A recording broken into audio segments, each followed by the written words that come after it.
Hey guys, we're still here at DreamHack Stockholm. Team Exile 5's Pig reporting from the scene with my Insanity's Blysk. How about you introduce yourself as the Singaporean champion? What are you doing over here in Europe? How'd you get here? Did you teleport?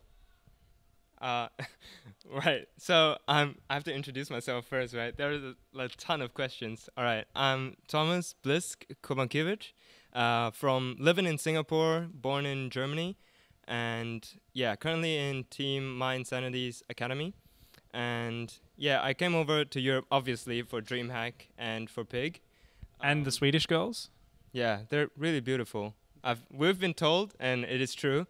So yeah, actually people have been asking me how I got here, because yeah, well, it costs a lot to get here from Asia, right? So I actually applied for a fund in Singapore. There's this Singapore organization known as SCOGA, and they do a lot of game stuff, and they have themselves like a gamer fund. So like, they actually help gamers. You can apply through like a fund, whatever application form, and you know they evaluate it, and then they've said, all right, well, it passed, and they gave me like quite a bit of money, which covers my plane ticket, and My Insanity have accommodation here already. So yeah, I bunked with them, so everything's settled. So I decided to come. I had to come to a DreamHack. That's awesome. So you've actually got this like just this private organization made by kind of gaming enthusiasts.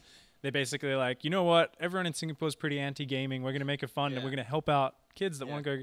Is it mainly esports related, or is it also for designing games and that sort of thing? Mainly esports related. They do a lot of stuff like talk about what esports is. Sometimes they help with organizing events. Sometimes just a couple of boot camps for casuals to come on like a huge LAN to just play and get together and have fun, that kind of thing. So yeah, they do quite a couple of events, but very low people know about them. They have very little exposure. But yeah, now I'm giving them kind of a shout out, I guess. Yeah, so it was SCOFA, did you say? SCOGA, SCOGA, for the people out there who want to check it out. Yeah. Singaporean nerds, get on that. Who said there's no opportunities in our corner of the world? Exactly. There's a couple. So awesome. So you're over here. What do you think of the start of autumn weather, which is the equivalent of like the worst winter in Australia? And I know you guys don't have seasons in Singapore, but obviously you've grown up in Germany a bit as well. What do you think of the weather here? I'm a huge fan of cold. Like even here in the player area, I was already sweating. I thought it would be cooler, so I wore double layers, and I started sweating halfway through, so that's no good. But sweat is just your body bathing itself in beautiful juices to keep you moist. Like, sweating is awesome. Like, cold, man, that shit. Ugh. It's not fun to sweat when you're taking a piss, man. And it's not. That's what happens in Singapore, right? All right. So, yeah, I like the cold, and you look better when it's cold. You have much more fashion options, especially for us guys. That's true, actually. Yeah, how do you dress fashionably with shorts? I think that's like the problem, which has just plagued generations of people living in hot climates. Like, I think you just give up, and that's kind of the Australian problem. I think is you go to a country town in Australia, and the girls still make a really nice effort. They look really pretty. And the dudes are just wearing like singlets and shorts that barely cover their crotch. And half the time they just don't wear shoes, like not even thongs or flip-flops is what people call them outside of Australia. But yeah, I mean in Singapore, I've noticed, in China actually more, but a little bit in Singapore. Yeah. And my girlfriend Dot, who's behind the camera, actually does this a bit as well. When it's hot, they roll the shirt up and they expose the belly. Yeah. I don't think. What is with this custom? Can you explain it to me at all? I don't think that's anything to do with the heat, though. I think it's just some kind of sex appeal thing that's going on. Like, honestly, is it like, oh hey baby, I can afford to feed myself a lot. Check it, because it's a lot of the time it's the guy with the gut. Yeah. It's the guy with the gut, and he's like showing it off like some sort of bird mating ritual. I don't know. It might be like a new kind of fetish, like food fetish, and then now there's like a belly button fetish, and then some girls like really tease them, so they like cover up the belly button with their pants. Yeah, yeah. So then so you see like this like layer of meat, but it's not actually having the belly button there. So you're like, come on, show me. I'm like, nah. Wow. So getting some insight into, because I remember my first time going to China and just being shocked by that, and I was like, this is like, it makes sense, I guess. The like, more you know. Yeah, the more you know. But we are here in lovely Stockholm, where everyone's very fashionable. Kind of reminds me of Korea in that sense. Everyone looks very nice. You unfortunately went out in the tournament. We don't want to talk too long about your games, but Just in terms about the actual experience, like, did you feel confident playing? Going into the games after like the first set, I felt really confident, but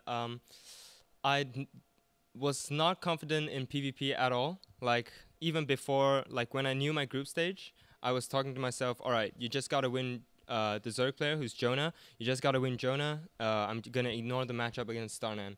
So I kind of expected to lose versus Starnan, even though I was not mentally prepared for that. So when I went the second time against Jonah, which I forgot it was GSL format. I thought you just play everyone in the group. So I was like really happy when I beat Jonah. Then I remembered, oh, I gotta play him again if I lose versus Starnan. And then, yeah, just like mentally, I'm really weak mentally and emotionally. Like I get really affected by losses. So Shout out to Blysk's Twitter feed if you guys want to see proof of this. It is pretty funny. sometimes, I guess, yeah. But yeah, I mean, I really like motivation. I guess that's sometimes a lot of people on Twitter like tweet at me like, "Hey, fighting Blysk and stuff." So I really appreciate that. So I don't mind posting sometimes like emo stuff. So yeah. Yeah, I mean, it lets, I guess, your fans know, how much you care about it and that sort of thing. So I can definitely understand that. I think we all feel pretty horrible, and it's so hard to communicate that feeling when you do lose. But I think this is like such a ridiculous tournament in terms of how hard it is. It's actually crazy. Yeah, it's been pretty cool here. So are you going straight back to Singapore? And what's your next event? I believe you qualified for something. Yep. After this, I will be going straight back to Singapore. Unfortunately, I've got myself an internship plan just before school because my mama wants me to get some experience in other places. Yeah, but what sort of internship is it?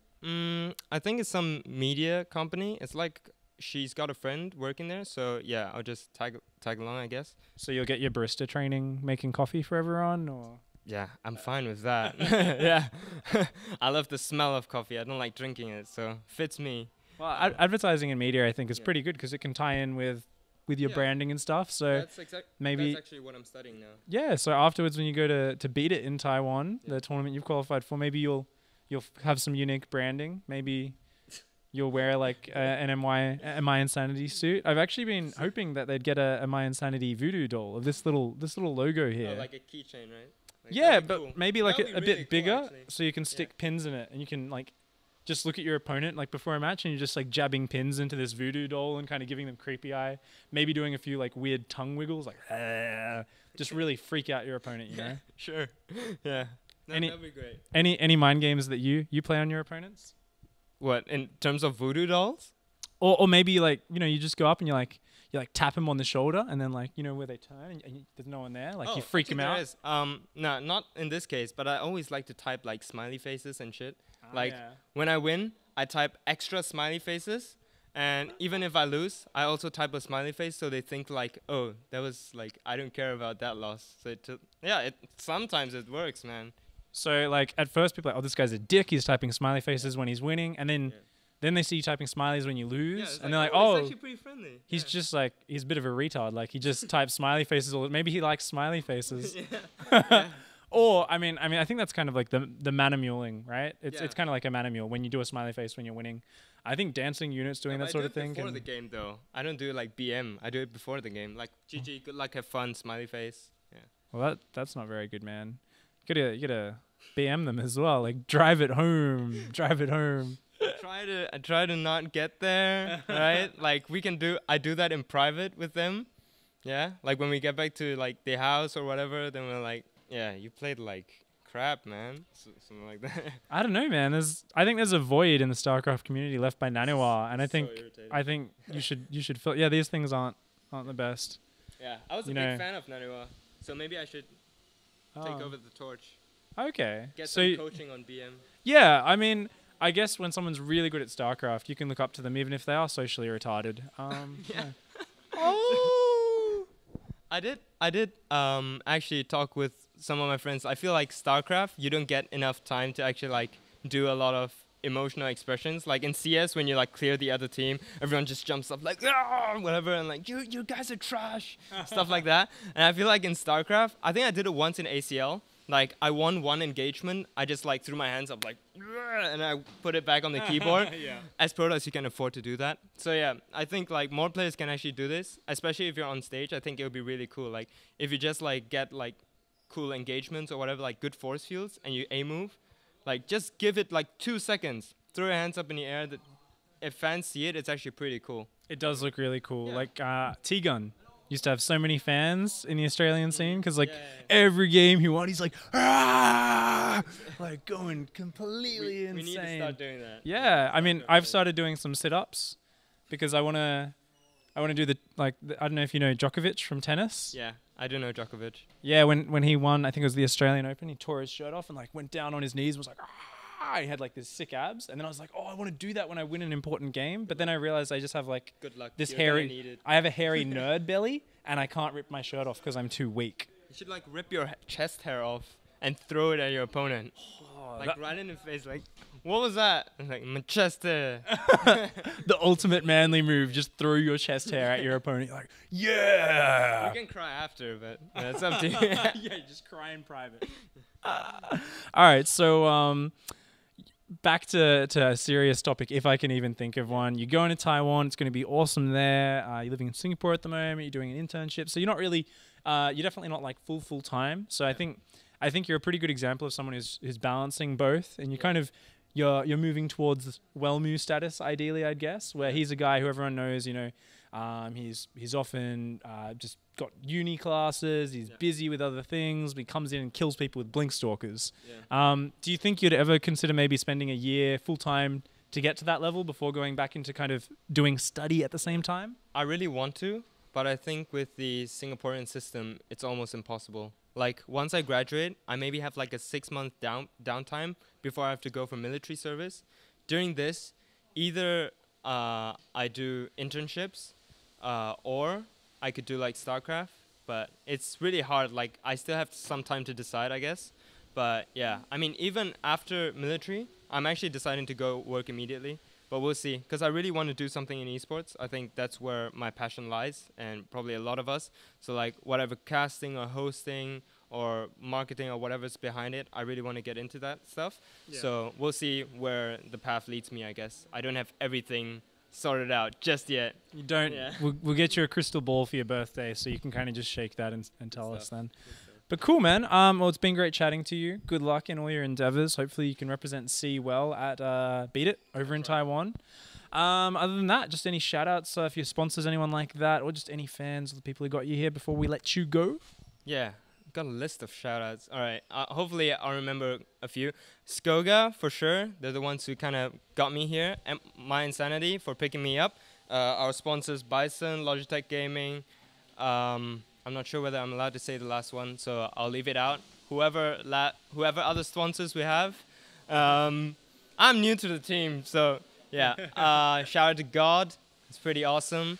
And my fans out there and my friends who support me, the friends who BM me and talk about StarCraft as a dead game. I'm calling you out. Hate you guys. Yeah, all the fans, whatever. Follow me on Twitter for sure, @itsBlysk. So important for me. Really like to talk with my fans and whatever. I believe every programmer does. So yeah, thanks everyone. No shout out to you, Blysk's mum. Your son doesn't love you. You didn't. Last chance. Yeah, shout out to my mom and my parents. Oh, and the shout out which I forgot to give as well. Pig for having me here on the interview, and Dot behind the camera. Well, thanks for watching, guys. Hope you all go and follow Blysk @itsBlysk. Don't forget to like and subscribe to the channel for more interviews / random conversations with people that play StarCraft. See you guys next time. Awesome. Thanks, man. Good job. That was a weak high five. Let's do it again. You gotta stare at the elbow. Yeah, you gotta stare at the elbow. You Yeah. gotta stare at the elbow. Yeah, boy.